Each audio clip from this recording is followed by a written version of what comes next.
Good afternoon and जय हिंद। तो हम लोग का जो चैप्टर चल रहा था वो था population and organism. Population and organism में कौन कौन से फैक्टर्स हैं जो कि किसी इकोसिस्टम पर इफेक्ट डालते हैं, उनके बारे में हमने स्टडी कर दिया था।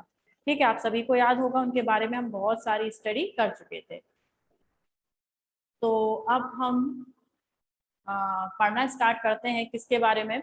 एक तो हमने टेम्परेचर का क्या इफेक्ट पड़ता है वो भी हमने स्टडी कर लिया था, और दूसरा हमने स्टडी कर लिया था किसके बारे में, हमने पढ़ लिया था वाटर के बारे में कि वाटर कैसे डिफरेंट टाइप के जो ऑर्गेनिज्म उनके डिस्ट्रीब्यूशन में एक स्पेसिफिक रोल प्ले करता है ना।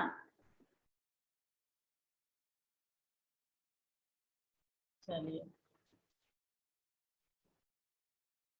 नम्रता, नम्रता ऑडियो वीडियो ऑन करना बेटा जरा। नम्रता,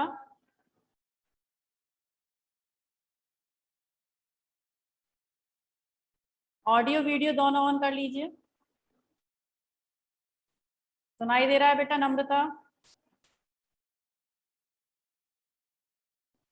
Namrata, open your audio and video.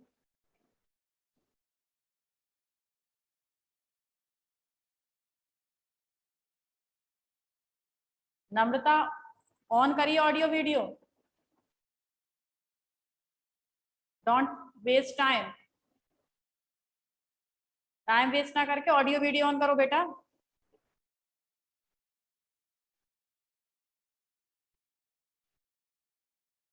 अगर आप नहीं ऑन कर रहे हैं,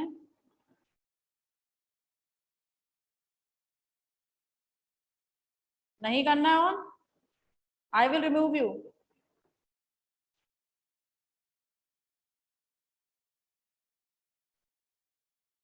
मैं आपको रिमूव कर रही हूँ नम्रता, अगर आपको अपना वीडियो ऑन नहीं करना है।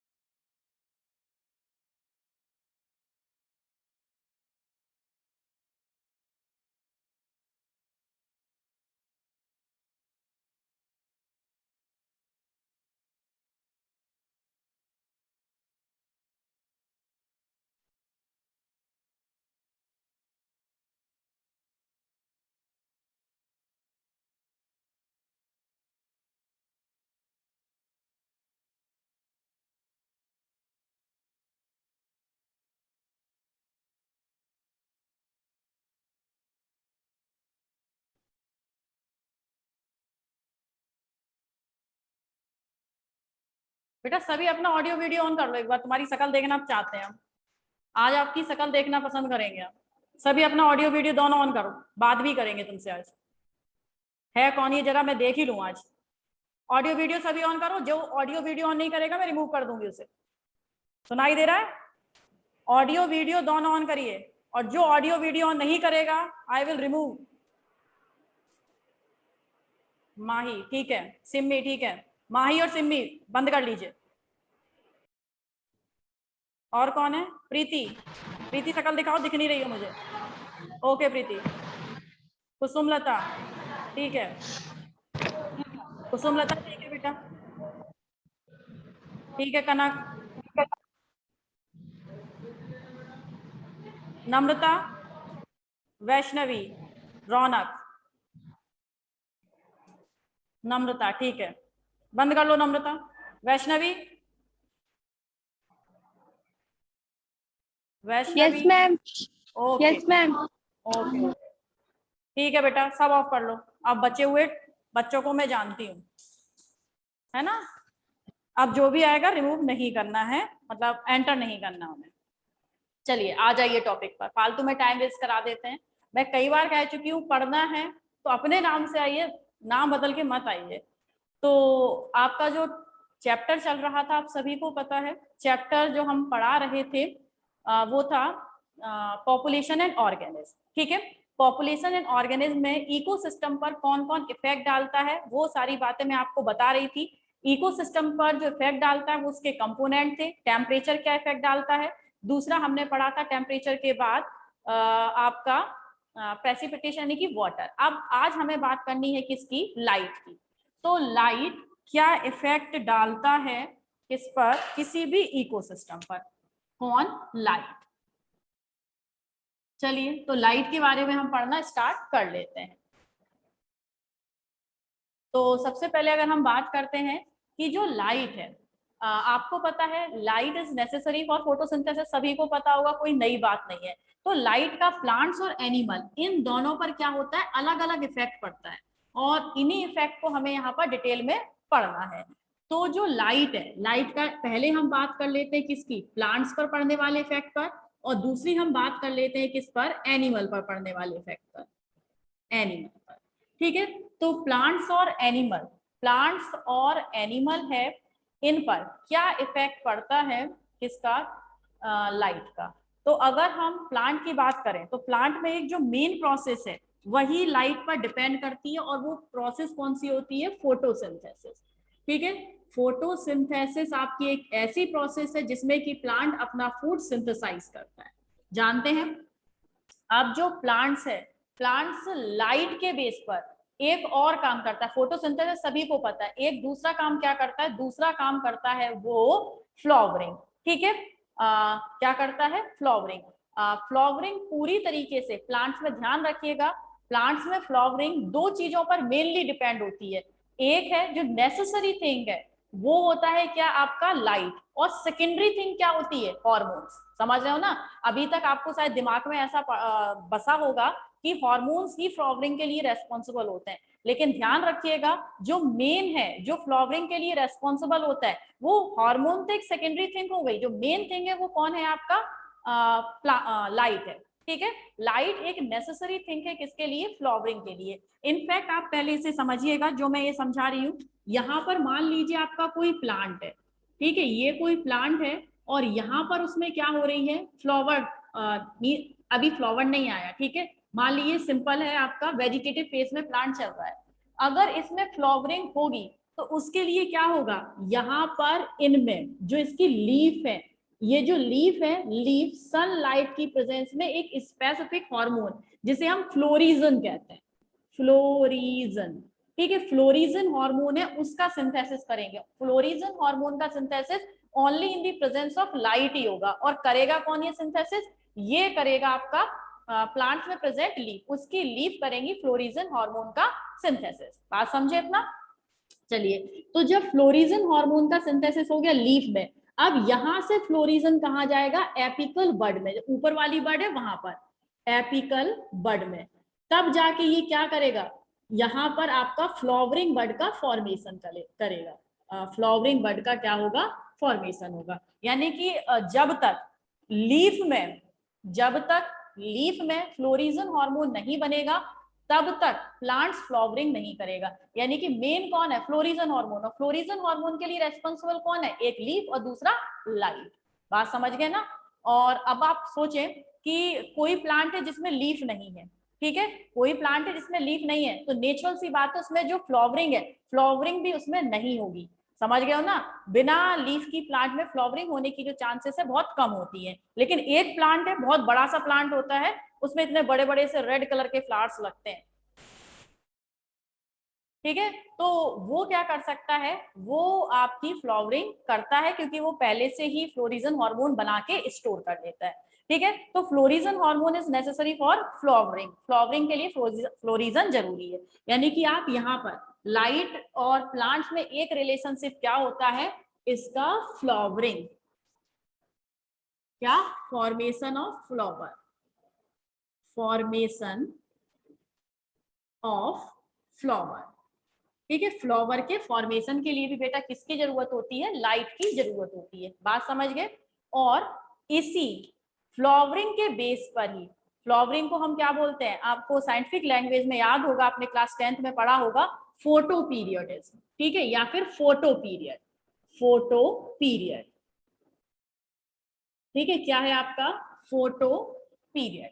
अब फोटो पीरियड के बेस पर, फोटो पीरियड का मतलब होता है the time of light required for flowering. ठीक है, लाइट का वो टाइम जो कि रिक्वायर्ड होता है फ्लावरिंग के लिए, उसे हम क्या कहते हैं, फोटो पीरियड कहते हैं। बात समझ रहे हो? बहुत छोटे छोटे से टर्म्स इसमें बहुत निकल के आते हैं। तो प्लांट में एक तो फोटोसिंथेसिस करता है लाइट, दूसरा किसके लिए रेस्पॉन्सिबल होता है, फ्लावरिंग के लिए रेस्पॉन्सिबल होता है। फ्लावरिंग को साइंटिफिक टर्म में हम क्या कहते हैं, फोटो पीरियडिज्म कहते हैं या फोटो पीरियड कहते हैं। ठीक है, फोटो पीरियड का मतलब क्या है, time, requirement of time for formation of flower, flower के फॉर्मेशन के लिए जो टाइम की रिक्वायरमेंट होती है उसे हम फोटो पीरियड कहते हैं। और इस फोटो पीरियड के बेस पर फिर से प्लांट को 3 कैटेगरी में कैटेगराइज किया हुआ है। एक होते हैं हमारे long day plant, long day plant, ठीक है। दूसरे होते हैं हमारे short day plant, short day plant. और तीसरे होते हैं हमारे day neutral plant, day neutral plant. बात समझ रहे हैं? तो जो प्लांट्स हैं, ठीक है, जो प्लांट्स हैं वो कितने टाइप के होते हैं,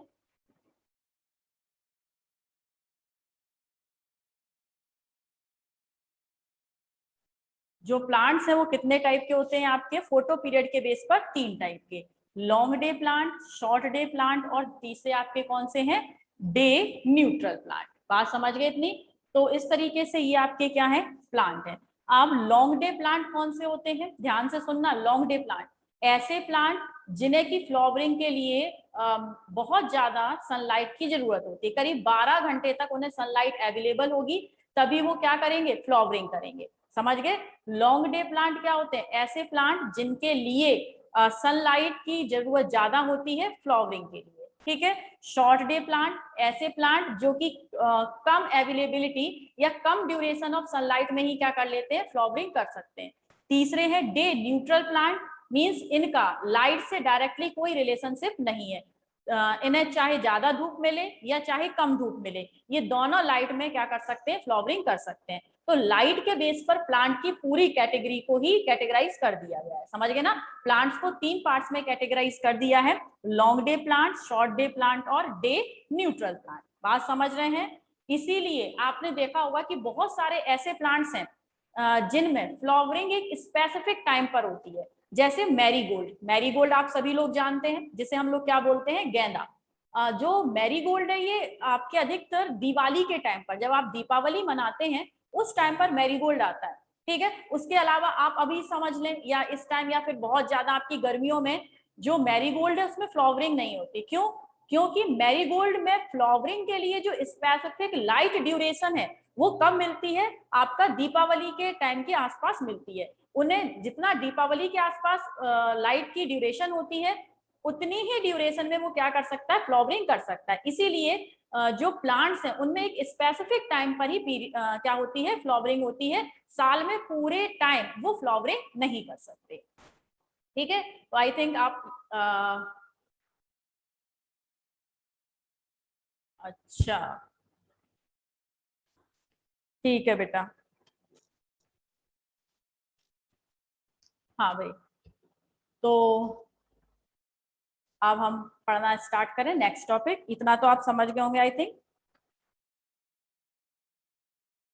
हाँ, तो ये तो था प्लांट्स के ऊपर। अब प्लांट्स में लाइट का और क्या इफेक्ट पड़ता है, तो प्लांट्स में एक तो फ्लावरिंग हो गई, एक क्या हो गया आपका, फोटोसिंथेसिस हो गई। इसके अलावा भी प्लांट में लाइट का कोई इफेक्ट पड़ता है, तो हाँ कुछ प्लांट्स हैं जिनमें की जर्मिनेशन भी क्या करता है, सीड जर्मिनेशन पर भी लाइट पर डिपेंड करता है।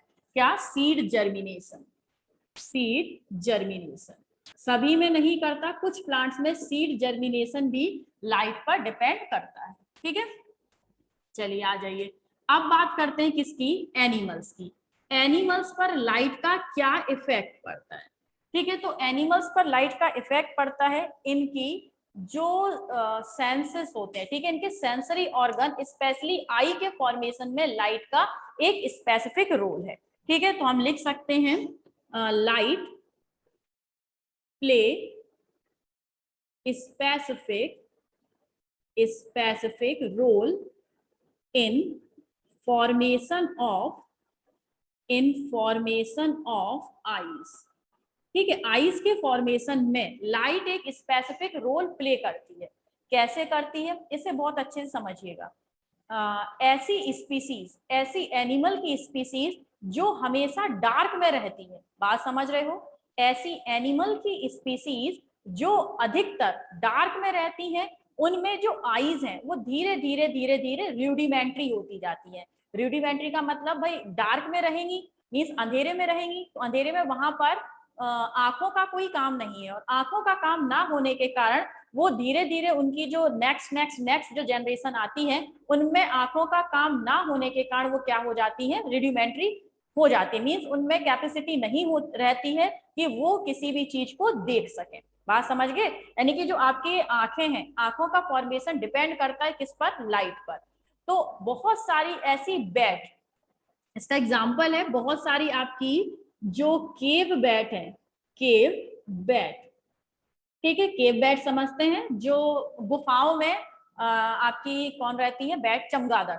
ठीक है, तो गुफाओं में रहने वाली चमगादड़ वो हमेशा किस में रहती है, अंधेरे में रहती है, तो वो अंधी हो जाती है। कैसे हो जाती है, ब्लाइंड हो जाती है, क्योंकि वो अपनी आंखों का यूज तो कर नहीं पाती हैं, और जब वो अपनी आंखों का यूज कर नहीं पाएंगी तो क्या हो जाएगा, धीरे धीरे उनकी आंखें रूडिमेंट्री होती जाएंगी, और जिसके कारण ये कैसी हो जाएंगी, समवॉट ब्लाइंड। ठीक है, रोशनी में भी ले आओगे ना तो उन्हें दिखाई नहीं देगा। तो ये स्पेसिफिक आपके जो एक सेंस ऑर्गन है जिसे कि आप आईज कहते हैं, इनके फॉर्मेशन के लिए लाइट का होना जरूरी है। ठीक है, दूसरा है इसका लाइट का और क्या इफेक्ट पड़ता है, जो लाइट है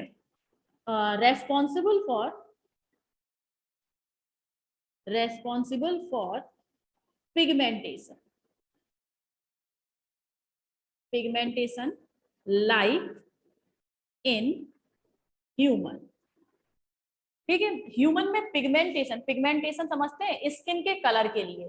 ठीक है, ह्यूमन में स्किन के कलर के लिए भी रेस्पॉन्सिबल कौन होता है, आपका कुछ लाइट होता है।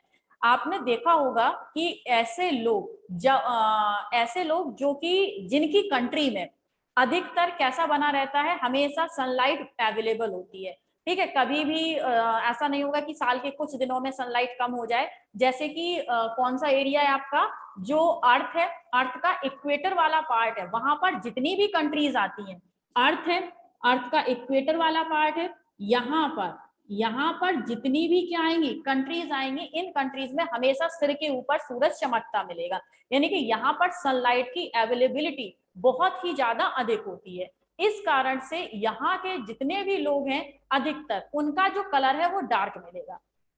समझ रहे हैं, जैसे कि आपके जो साउथ एशिया वगैरह के, सॉरी साउथ अफ्रीका वगैरह के जो लोग हैं, ठीक है, जो एकदम काले काले से, बहुत ज्यादा डार्क कॉम्प्लेक्शन होता है, बड़े बड़े से लिप्स होते हैं, घुंघराले से बाल होते हैं, वो अधिकतर इसी रीजन में मिलते हैं। मीन्स वहां पर जो सनलाइट की अवेलेबिलिटी है वो साल भर एक सी बनी रहती है। बात समझ गए, तो ये स्किन के पिगमेंटेशन के लिए भी रेस्पॉन्सिबल है। एक छोटा सा एग्जाम्पल आप खुद समझ सकते हैं कि अगर आप धूप में निकले, मान लीजिए आप इतनी ही स्लीव का कोई शर्ट वगैरह पहन के निकले हैं, तो जहां पर सन की लाइट पड़ेगी उतना जो एरिया, ये खुला हुआ एरिया है, ये आपका कैसा हो जाएगा, डार्क कॉम्प्लेक्शन का हो जाएगा, और जो शर्ट से आपका ढका हुआ है, टॉप से जो ढका हुआ है, वो कैसा रहेगा, उसका कुछ लाइट कॉम्प्लेक्शन रहेगा।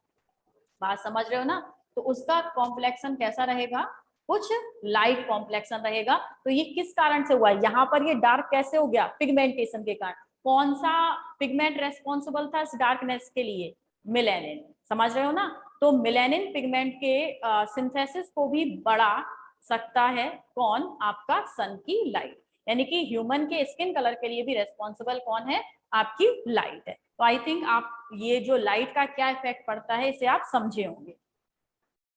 समझ गए इतनी बात। इसके अलावा जो आपके कौन है, एनिमल्स हैं और प्लांट्स हैं, ये लाइट और टेम्परेचर, स्पेसिफिक उसे लाइट तो नहीं बोलेंगे अकेला, क्या है आपका, लाइट है, और दूसरा क्या है, टेम्परेचर है। यहाँ पर मैंने टेम्परेचर में एक बात नहीं बताई थी, ठीक है, तो ये लाइट में मैं बता रही हूँ। लाइट और टेम्परेचर दोनों के कारण कुछ एनिमल्स हैं वो हमारे माइग्रेशन भी शो करते हैं। क्या शो करते हैं, माइग्रेशन, ध्यान रखना, माइग्रेशन। माइग्रेशन समझते हैं, माइग्रेशन का मतलब होता है आपका अपनी नेटिव जो जगह प्लेस है, अपनी नेटिव प्लेस को छोड़कर कुछ टाइम के लिए दूसरे जगह पर चले जाना, ठीक है। और कब चले जाना, जबकि नेटिव प्लेस में जो कंडीशन है वो हजार्डस हो जाए। हजार्डस का मतलब है हमारे लिए आपकी परफेक्ट ना हो। जैसे यहाँ पर बहुत ज्यादा टेम्परेचर हो जाए, या फिर बहुत ज्यादा लाइट और टेम्परेचर आप समझ सकते हैं कि बहुत ज्यादा जब टेम्परेचर बढ़ जाए, गर्मी हो जाए, तो यहाँ पर अच्छा नहीं लग रहा, तो मैं कहाँ चली जाऊँ, शिमला चली। जस्ट एग्जाम्पल, ये आप लिख के नहीं आएंगे किसमें, बोर्ड में, कि माइग्रेशन का मतलब ये होता है कि हम यहाँ से शिमला चले जाएं, वो मैं एग्जाम्पल आपको बता दूंगी। तो यहाँ पर क्या हुआ, हजार्डस कंडीशन हो गई, बहुत ज्यादा गर्मी हो गई, मैं सर्वाइव नहीं कर पा रही हूँ, तो मैं कहाँ चली जाऊंगी, मैं यहाँ से कुछ टाइम के लिए शिमला चली जाऊंगी। अब शिमला में अपना पूरा बोरिया बिस्तर समेट के थोड़ना गई बेटा, है ना, मैं तो केवल घूमने गई। और कब तक के लिए गई, जब तक कि यहाँ पर बारिश ना होने लगे, मीन्स यहाँ पर कुछ टेम्परेचर कम हो जाए। तो मैं मान लीजिए 15-20 दिन शिमला में रही, और शिमला से मैं फिर कहाँ आ गई, आगरा में आ गई। तो यहाँ से, और मैं वहां पर क्यों गई, क्योंकि यहाँ पर हजार्डस कंडीशन हो गई थी, अपनी नेटिव जगह छोड़ के गई। और जब यहाँ पर कंडीशन कैसी हो गई, नॉर्मल हो गई, तो मैं शिमला से लौट के यहाँ पर आ गई। तो ये कहलाया मेरा माइग्रेशन। तो माइग्रेशन कौन शो करता है, केवल एनिमल। प्लांट में मत लिख देना माइग्रेशन शो करते, प्लांट चल नहीं सकते, भागेंगे थोड़ा ना प्लांट यार, है ना। तो माइग्रेशन क्या है, किसी भी नेटिव स्पेस पर जब कंडीशन आपकी हजार्डस हो जाती है, जहां पर एनिमल सरवाइव नहीं कर पाता, तो वो कुछ टाइम के लिए अपने नेटिव प्लेस को छोड़कर दूसरी जगह पर चला जाता है, ठीक है।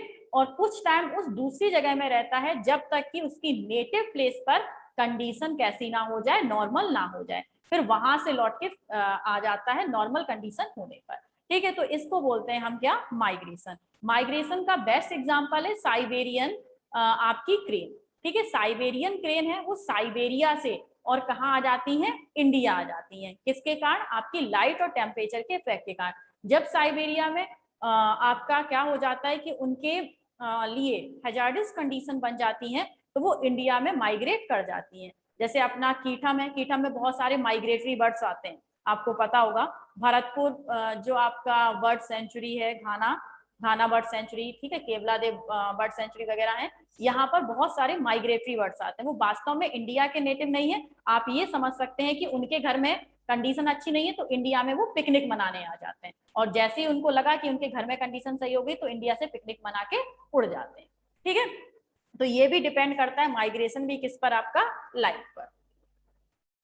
हो गया इतना, चलो भाई स्क्रीनशॉट ले लीजिए। फिर लास्ट टॉपिक आपका है सॉइल, उसे मैं कराना स्टार्ट करूँ।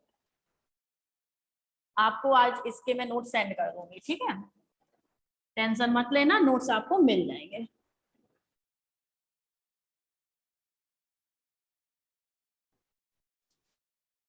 अब आ जाते हैं किस पर, सॉइल पर। सॉइल भी एक अबायोटिक फैक्टर था। सॉइल में आपको पता है, जो सॉइल है, सॉइल में एनिमल्स भी रहते हैं और प्लांट्स भी रहते हैं, ठीक है। तो सॉइल के अंदर क्या मिलते हैं, आपके कुछ एनिमल्स भी रहते हैं, और कुछ क्या रहते हैं, आपके प्लांट्स की रूट्स, ठीक है। और कुछ आपके जो प्लांट्स हैं, जैसे कि ब्रायोफाइट्स हैं, जो कि बिल्कुल सॉइल से चिपक के ही क्या करते हैं, कुछ टाइप के आपकी एल्गी हैं जो सरवाइव करते हैं। तो सॉइल में एनिमल और प्लांट्स दोनों रहते हैं। और सॉइल का जो फॉर्मेशन है, ठीक है, ये जो पॉइंट लिखवा रही है इंपॉर्टेंट है, जो सॉइल है, सॉइल का जो फॉर्मेशन है कैसे होता है, सॉइल का जो फॉर्मेशन है जिस प्रोसेस से होता है उसे हम बोलते हैं वेदरिंग, ठीक है। सॉइल का फॉर्मेशन किससे होता है, वेदरिंग की प्रोसेस से होता है। वेदरिंग की प्रोसेस क्या होती है, आपको आगे समझा दूंगी। तो वेदरिंग की प्रोसेस समझ लीजिए, आपकी दो टाइप से होती है, एक होती है फिजिकल और दूसरी होती है आपकी केमिकल और बायोलॉजिकल, ठीक है। केमिकल बायोलॉजिकल को एक साथ इंक्लूड किया हुआ है। तो फिजिकल वेदरिंग का मतलब होता है कि जो चट्टान है, मान लीजिए यहाँ पर कोई रॉक है, रॉक बहुत ज्यादा मिट्टी का फॉर्मेशन करना है, सॉइल का फॉर्मेशन करना है, तो पहले यहाँ पर बहुत ज्यादा क्या हुई, हॉट कंडीशन हुई, जैसे सुबह बहुत तेज धूप निकली, और फिर शाम को क्या होगी, बारिश हो गई, या शाम को ठंडक हो गई। तो इसके कारण ठंडा और गर्म बार बार होने के कारण रॉक्स में आ जाती है क्रैकिंग, ठीक है। जो रॉक है वो क्या हो जाती है, चटक जाती है, और क्रैकिंग से फॉर्मेशन होता है छोटे छोटे से सॉइल के पार्टिकल्स का। भाई कोई चीज चटकेगी तो साथ के साथ क्या बनेगा, आपका कुछ इस टाइप का बनेगा, ठीक है, तो इसी तरीके से लगातार लंबे टाइम तक जब वेदरिंग चलती है, और वेदरिंग का मतलब होता है सॉइल के फॉर्मेशन की एक पूरी प्रोसेस है। ठीक है, और ये फिजिकल मैंने बता दिया, बिल्कुल वैसे ही कुछ केमिकल्स और बायोलॉजिकल टर्म्स में भी होती है जिसके कारण सॉइल का फॉर्मेशन हो जाता है। खैर अभी वेदरिंग प्रोसेस आपके सिलेबस में बिल्कुल अलग है, उसे मैं बाद में बताऊंगी। केवल इतना समझ लीजिए कि जो वेदरिंग है वो उसका मतलब क्या है, सॉइल का फॉर्मेशन होना। अब सॉइल में क्या रहते हैं, एनिमल और कुछ प्लांट्स रहते हैं। ये एनिमल और प्लांट्स का जो डिस्ट्रीब्यूशन है, ठीक है, क्या डिस्ट्रीब्यूशन, डिस्ट्रीब्यूशन एनिमल और प्लांट का जो डिस्ट्रीब्यूशन है वो सॉइल के कुछ कैरेक्टर्स पर डिपेंड करता है। ठीक है, अब वो सॉइल के कौन कौन से कैरेक्टरिस्टिक हैं जिस पर डिपेंड करता है, एनिमल और प्लांट दोनों का डिस्ट्रीब्यूशन बता रही हूँ। ठीक है, सॉइल के कैरेक्टर्स हैं, जैसे कि सॉइल का पहला कैरेक्टर हुआ इसकी water holding capacity, water holding, water holding capacity. ये आपका प्रैक्टिकल भी है, 12th क्लास में ये प्रैक्टिकल भी है, water holding capacity of soil. ठीक है, और ये आपका दिया भी जाता है, एग्जामिनर आपको देगा भी। ठीक है, तो water holding capacity of soil की एक कैरेक्टरिस्टिक फीचर है कि कोई भी जो सॉइल है, कोई भी मिट्टी है, उसकी आखिर वाटर को होल्ड करने की कितनी कैपेसिटी है। जैसे एग्जाम्पल समझते हैं, आपके पास मान लीजिए 2 या 3 तरीके की सॉइल है। अब आप कहोगे मैम कौन कौन सी सॉइल है, एक तो आपके पास सैंडी सॉइल है, समझ गए ना, एक तो आपके पास लिख देती हूँ मैं। ठीक है, एक तो आपके पास कौन सी सॉइल है, सैंडी सॉइल है। एक आपके पास क्या है, दूसरी आपके पास क्ले है। ठीक है, और क्ले का मतलब है ये आप समझ सकते हैं समवॉट जो पॉन्ड सॉइल है। ठीक है, पॉन्ड सॉइल लिख देते हैं यहाँ पर, पॉन्ड सॉइल है। ठीक है, और तीसरी है आपके पास गार्डन सॉइल, गार्डन सॉइल। इन्हीं 3 सॉइल सैंपल्स को देके वास्तव में आपकी वाटर होल्डिंग कैपेसिटी का प्रैक्टिकल कराया जाता है लैब में। तो ये 3 आपके पास सॉइल है, इनमें आपको वाटर होल्डिंग कैपेसिटी देखनी है। तो आप खुद देखेंगे कि आपने रेत में, सैंड में कभी पानी डाला है, तो सैंड में जैसे ही पानी डालते हैं वो तुरंत सूख जाता है, नीचे हो जाता है, परकोलेट हो जाता है। ठीक है, जो पानी का सैंड से या किसी भी मिट्टी से नीचे की तरफ समा जाना क्या कहलाता है, परकोलेशन कहलाता है। ठीक है, तो इसमें जो वाटर है, वाटर क्या हो जाता है, परकोलेट हो जाता है, परकोलेट। ठीक है, परकोलेशन हो जाता है वाटर का, कैसा, बहुत बहुत बहुत ज्यादा फास्ट, किसमें, सैंड में। तो यानी कि इसकी वाटर होल्डिंग कैपेसिटी सैंड की कैसी है, बहुत बहुत बेकार है। भाई पानी बहुत जल्दी निकल गया, ठीक है, परकोलेशन फास्ट का मतलब क्या है, वो वाटर को होल्ड ही नहीं कर पाई, पानी को अपने साथ रख ही नहीं पाई। ठीक है, तो ध्यान रखना कि जो आपका परकोलेशन है, परकोलेशन और वाटर होल्डिंग कैपेसिटी एक दूसरे के इनवर्सली प्रोपोर्शनल होते हैं। ध्यान रहेगा, नहीं ध्यान रखे तो कॉपी में लिख लेना, percolation of water and water holding capacity of soil एक दूसरे के इनवर्सली प्रोपोर्शनल होते हैं। मतलब अगर किसी की वाटर होल्डिंग कैपेसिटी ज्यादा है, किसी सॉइल की वाटर होल्डिंग कैपेसिटी अगर ज्यादा है, तो इसका मतलब है उसमें परकोलेशन कम होगा। समझ रहे हो ना, परकोलेशन कैसा होगा, कम होगा। मींस जो मिट्टी है, मिट्टी में पानी आपका धीरे धीरे परकोलेट होके समाएगा, कहां पर, आपके ग्राउंड वाटर में। मींस बहुत लंबे टाइम तक वो वाटर को अपने अंदर होल्ड करके रखेगी। ठीक है, तो आप समझ गए होंगे इतनी बात। तो सैंडी सॉइल, पॉन्ड सॉइल और गार्डन सॉइल है, इनमें सबसे अच्छी वाटर होल्डिंग कैपेसिटी आपकी किसकी होगी, गार्डन सॉइल की होगी। ठीक है, अगर क्ले है तो क्ले की सबसे अच्छी, अगर पॉन्ड सॉइल में हम क्ले ले रहे हैं तो क्ले की वाटर होल्डिंग कैपेसिटी सबसे अच्छी होती है। चिकनी मिट्टी होती है ना, उसमें पानी डाल दो ना तो पानी नीचे जाता ही नहीं है, पानी उसमें भरा ही रहता है, आपने कई बार देखा होगा। और वहीं पर सैंड है, सैंड में पानी डाल दो तो दिखता ही नहीं है, तुरंत की तुरंत सैंड से नीचे समा जाता है, मींस परकोलेट हो जाता है। ठीक है, ओके, हाँ, तो इतनी बात समझ गए आप। तो एक तो वाटर होल्डिंग कैपेसिटी है इसका कैरेक्टर, और इसी के बेस पर इसमें अलग अलग टाइप के एनिमल और प्लांट देखने को मिलेंगे। दूसरा इसका कैरेक्टरिस्टिक क्या है, साइज ऑफ पार्टिकल्स। ठीक है, जो ये भी प्रैक्टिकल है, 12th क्लास में ये भी प्रैक्टिकल है। तो साइज ऑफ पार्टिकल्स, जो आपकी सॉइल है, ये सॉइल कितने एमएम के पार्टिकल से मिलकर बनी है। ठीक है, आप अपने गार्डन की मिट्टी को उठा के देखें, अगर उसमें कुछ इतने बड़े बड़े से पेबल्स से निकल आते हैं, कुछ उससे छोटे पेबल्स, कुछ बिल्कुल महीन महीन सी सिल्ट होती है। तो ये क्या है, ये आपके आप कह सकते हैं कंपोनेंट है सॉइल के, डिफरेंट डिफरेंट टाइप की क्या है आपकी उसमें पार्टिकल्स प्रेजेंट है। तो दूसरा आपका करेक्टर है जो साइज ऑफ पार्टिकल पर डिपेंड करता है। साइज ऑफ पार्टिकल में क्या हो सकते हैं, आपके बोल्डर्स हो सकते हैं, बोल्डर्स का मतलब है इतने बड़े बड़े से पत्थर, ठीक है। दूसरा हो सकता है आपका पेबल्स हो सकते हैं। इसके अलावा क्या हो सकता है, लोमी सॉइल हो सकती है, क्ले हो सकता है, ठीक है। इस टाइप से आपकी हो सकते हैं। क्ले में जो पार्टिकल साइज क्ले, और इसके अलावा एक और होती है सिल्ट, ठीक है। सिल्ट हो सकता है, सिल्ट का जो पार्टिकल साइज है बहुत बहुत बहुत ज्यादा माइन्यूट होता है, बिल्कुल चिकना सा होता है आपका कौन, सिल्ट। तो इस तरीके से बोल्डर, फिर पेबल्स, फिर लोमी सॉइल में पार्टिकल साइज छोटा हो जाएगा, क्ले में और छोटा, और सिल्ट में बिल्कुल छोटे हो जाते हैं किसके, पार्टिकल्स के। तो अगर आप सोचो बोल्डर्स में कोई प्लांट ग्रो कर जाएगा, नहीं करेगा, ठीक है। आप सोचो सिल्ट में कोई प्लांट ग्रो करेगा, नहीं करेगा, क्योंकि पानी भरा रहता है, पानी भरा रहेगा तो प्लांट की रूट्स खराब हो जाएंगी। इनमें क्ले में, लोमी सॉइल में, और कुछ आपके जो क्या होते हैं जीरो फिटिक प्लांट्स है, वो पेबल्स वाली सॉइल में भी इजीली ग्रो कर सकते हैं, ठीक है। तो इनके बेस पर प्लांट्स और एनिमल्स के कुछ डिस्ट्रीब्यूशन होंगे। तो एक तो हो गया कौन से character, water holding capacity, size of pebbles, presence of micro organism,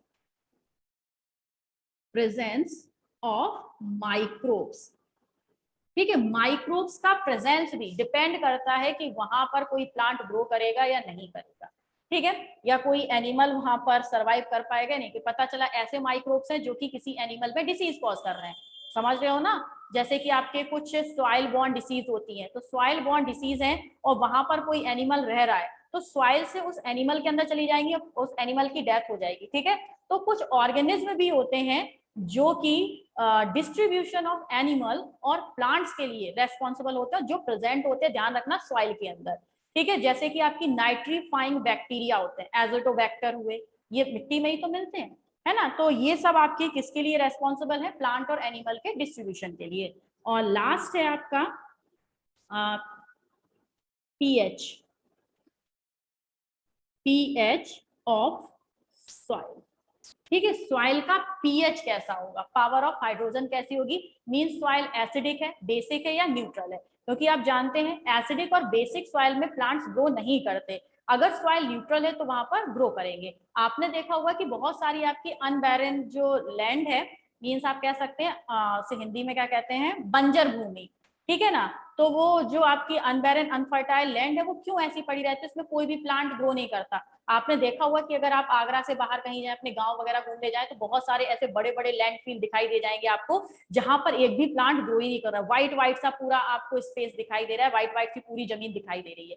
तो वहां पर प्लांट तो कहीं पर भी ग्रो कराते हैं, फिर इतने बड़े एरिया में एक भी प्लांट ग्रो क्यों नहीं किया, क्योंकि वहां की जो मिट्टी है वो कैसी होगी, most of alkaline in nature होती है। कैसी होती है, एल्कलाइन। एल्कलाइन का मतलब समझते हैं ना, एल्कलाइन का मतलब है कुछ बेसिक होती है, और बेसिक सॉइल में मोस्ट ऑफ जो प्लांट्स है वो ग्रो करना पसंद नहीं करते, ठीक है। तो पीएच हो गया, एक और रह गया खैर आपका chemical composition, chemical composition of soil, ठीक है। सॉइल का केमिकल कंपोजिशन मींस सॉइल में क्या प्रेजेंट है,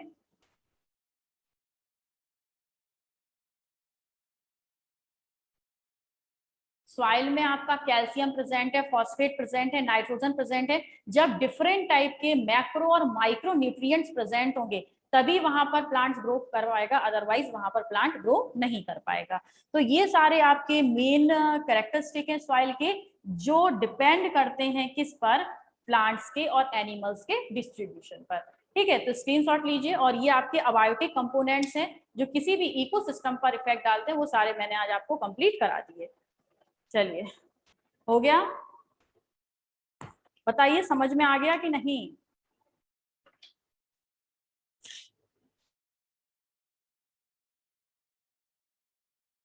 ओके, ठीक है। मैंने पहले ही बताया ये जो पार्ट है कुछ इजी है, लेकिन इजी के अलावा इसे बच्चे भूल जाते हैं, है ना।